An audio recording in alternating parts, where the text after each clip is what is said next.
अस्सलाम वालेकुम व्यूवर्स, आप देख रहे हैं चैनल ब्लैक रोज़। व्यूवर्स, इस चैनल के तवज्जुह से हम आपको बताने की कोशिश करेंगे कि मिसेस इंदिरा गांधी ने किस तरह 1984 में भारतीय खुफिया एजेंसियों के साथ मिलकर ऑपरेशन ब्लू स्टार को अंजाम दिया और इस ऑपरेशन ब्लू स्टार के नतीजे में किस तरह भारतीय पंजाब के सिखों के खून की होली खेली गई। व्यूवर्स, अगर आपने अभी तक हमारे चैनल ब्लैक रोज़ को सब्सक्राइब नहीं किया तो चैनल ब्लैक रोज़ को सब्सक्राइब कीजिए और बेल आइकन को प्रेस कीजिए ताकि हमारी लेटेस्ट वीडियोस आप तक पहुंच सकें। तो चलिए फ्रेंड्स, शुरू करते हैं हमारी आज की एपिसोड। 5 प्यारों ने फैसला किया कि सिखों का एक जत्था निरंकारी इज्तिमा की तरफ ज़रूर भेजा जाएगा जो उन्हें जाकर समझाए कि वो ऐसी हरकत न करें जो सिखों को इश्तियाल दिलाकर किसी गलत फैसले के लिए मजबूर करें। इस ज़मन में एक मुश्तरका कमांड कीर्तनी जत्थेदार दमदी टकसाल की तैयार की गई जिसमें दोनों जत्थों के 5-5 प्यारे जत्थे की कमांड करने के लिए तैयार किए गए और 150 सिख दोनों मजहबी मदारस की तरफ से उनकी कमांड में अरदास के बाद निरंकारी इज्तिमा की तरफ चल पड़े। सिख कोई भी अहम काम करने से पहले अरदास करते हैं जिसे उनके यहाँ अरदासा मोदना कहा जाता है। एक मर्तबा अरदासा सोदने के बाद वापसी मुमकिन नहीं होती। इन लोगों ने इज्तिमा की तरफ जाने के लिए लोहगढ़ वाला रास्ता अपनाया था। ये जत्था इस तरफ बढ़ रहा था जिधर निरंकारी मुसल्ला इज्तिमा कर रहे थे। इज्तिमा से बमुश्किल 400 गज के फासले पर पुलिस के जवानों ने इस जत्थे का रास्ता रोका, ख्याल रहे कि ये लोग बिल्कुल गैर मुसल्ला थे। जत्थे के कमांडरों ने पुलिस से कहा कि वो निरंकारी रहनुमाओं से बात करना चाहते हैं और यहाँ लड़ने के लिए नहीं आए, जिसका सबूत उनका गैर मुसल्ला होना है। पुलिस ने उन्हें इसकी इजाज़त देने से इनकार कर दिया। अभी ये गुफ्तो शनीद जारी ही थी जब अचानक इस जत्थे पर फायरिंग शुरू हो गई। मुसल्ला निरंकारी सिखों पर गोलियां बरसा रहे थे और पुलिस उनका साथ दे रही थी। पुलिस के हिंदू डीएसपी मिस्टर जोशी ने कीर्तनी जत्थे के सरबरा फौजा सिंह की तरफ पिस्तौल करते हुए कहा, तुम इस शरारत की जड़ हो, लिहाजा तुम्हें ज़िंदा रहने का हक हासिल नहीं। इसके साथ ही उसने कई गोलियां फौजा सिंह के जिस्म में उतार दीं। डीएसपी की तरफ से इशारा मिलते ही पुलिस ने भी गैर मुसल्ला सिखों पर गोलियां बरसाना शुरू कर दीं। साफ दिखाई दे रहा था कि पुलिस और निरंकारी इकट्ठे होकर सिखों का कत्ले आम कर रहे हैं। देखते ही देखते पुरअमन सिखों की लाशें गिरने लगीं। 13 सिख मौके पर मारे गए, 78 शदीद ज़ख्मी हुए, जिनमें से बाज़ इन ज़ख्मों से जानबर ना हो सके और कुछ अरसा बाद बिस्तरे मर्ग पर गुजारने के बाद मर गए।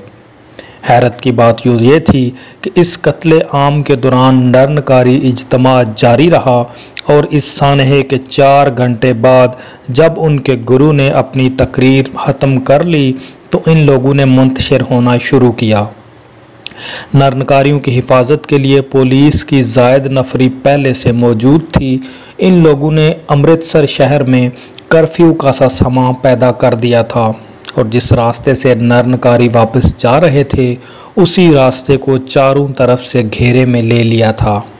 निरंकारी गुरु गुरबचन सिंह को पुलिस अपने खुसूसी पहरे में अमृतसर के हवाई अड्डे राजा सांसी तक लेकर आई, जहां से वो एक खुसूसी परवाज़ के ज़रिए दिल्ली रवाना हो गया ताकि मरकज़ी हुकूमत को अपनी इस खसूसी कारकर्दगी से खुद आगाह करके दाद वसूल कर सके।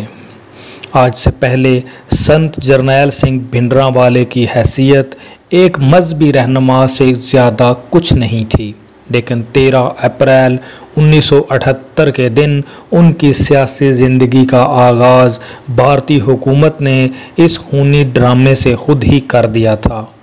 ये वाक़या खालिस्तान की मौजूदा तहरीक आज़ादी का संगे मील कहलाता है। इस रोज़ सिखों ने जरनैल सिंह भिंडरांवाले की कमांड में अपने अलहदा वतन के हुसूल का फ़ैसला कर लिया था। जिस नरनकारी इज्तिमा से सिखों पर गोली चलाई गई थी, उसमें मेहमान हुसूसी पंजाब के मशहूर उर्दू रोज़नामा हिंद समाचार का एडिटर लाला जगत नारायण था। ये वही लाला जगत नारायण है जिसे बाद में खालिस्तानी सिखों ने गोलियों का निशाना बनाया। जनता पार्टी के मकामी लीडरों की पुष्टपनाही भी हमला आवरों को हासिल थी। इस वाक़े ने संत जरनैल सिंह भिंडरांवाले की शोहरत में बेपनाह इजाफ़ा किया। इसकी दो वजूहात थीं। पहली वजह तो संत जी का रवायती नरनकारी मुखालिफ रवैया, जिसकी बुनियाद पर उन्हें सिख धर्म का मुहाफ़िज़ समझा जाने लगा। दूसरी अहम वजह अकालियों की बेपनाह मुखालफत। अकालियों ने महसूस कर लिया था कि संत जरनैल की शक्ल में उनके सर पर ख़तरे की एक मुस्तकिल तलवार लटक गई है, और जब तक वो इस ख़तरे से निजात हासिल नहीं कर लेते, तब तक उनकी सियासी दुकानदारी डामाडोल रहेगी। उन्होंने फौरी तौर पर संत जरनैल सिंह को इस वाक़े का ज़िम्मेदार ठहरा दिया और इल्ज़ाम लगाया कि उनकी वजह से 13 सिख मारे गए और दर्जनों ज़ख्मी हुए। अकालियों की तरफ से ये भी कहा गया कि संत जरनैल सिंह कांग्रेस का एजेंट है और इसने अकालियों की साख तबाह करने के लिए ये सारा ढोंग रचाया है, ताकि पंजाब में अकाली वजारत का ख़ात्मा करके कांग्रेस के लिए राह हमवार की जाए। दूसरी तरफ पुलिस ने भी संत जरनैल सिंह को इस वाक़े का ज़िम्मेदार करार दे दिया। इसी तरह जब हुकूमती और सियासी सतह पर संत जरनैल की मुखालफत शुरू हुई, तो आम सिख भी सोचने लगा कि ज़रूर दाल में कुछ काला है, और ये मुखालफत ही दरअसल संत जरनैल सिंह की शोहरत और मकबूलियत का बायस बन गई। अब बड़ी अजीब सूरत हाल पैदा हो गई थी। एक तरफ अकाली वजारत थी जो इस वाक़े को दबाकर अमन व अमान कायम करना और अपनी सरकार को बरकरार रखना चाहती थी। दूसरी तरफ संत जरनैल सिंह थे जो सिख शहीदों के खून का हिसाब तलब कर रहे थे और फौरी तौर पर इस मुकदमे का फ़ैसला चाहते थे।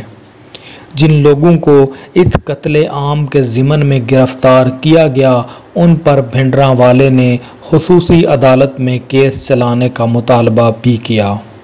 इस ज़मन में संत जी की तरफ से मुतालबा किया गया कि हाई कोर्ट जजों का गैर जानिबदार पैनल इस वाक़े की तफ्तीश करे, लेकिन अकाली सरकार इस मामले को सूबे तक महदूद रखना चाहती थी। उन्होंने इसे यकसर रद्द करते हुए भारतीय आइन के मुताबिक फौजदारी मुकदमा कायम किया और सुस्त रफ्तारी से मुकदमा चलने लगा। अब तो संत जरनैल सिंह और अकालियों के दरमियान बाकायदा ठन गई थी। गो कि संत जरनैल सिंह ने अभी तक खुलकर अकालियों की मुखालफत नहीं की थी। वो उनसे सिर्फ एक ही मुतालबा तकरार के साथ दोहरा रहे थे कि कातलों को जल्द अज जल्द कैफरे किरदार तक पहुंचाया जाए। इसके बरक्स अकाली और खेल खेलने जा रहे थे। सिख सियासत में बुनियादी अहमियत, जैसे कि पहले ही अर्ज़ किया जा चुका है, गुरुद्वारे की है। गुरुद्वारों के इंतखाबात नज़दीक आ रहे थे और अकालियों को एहसास हो चुका था कि आम सिख चूँकि इनसे नाराज़ है, इसलिए उन्हें नरनकारी और राधा स्वामी वोट दरकार थे।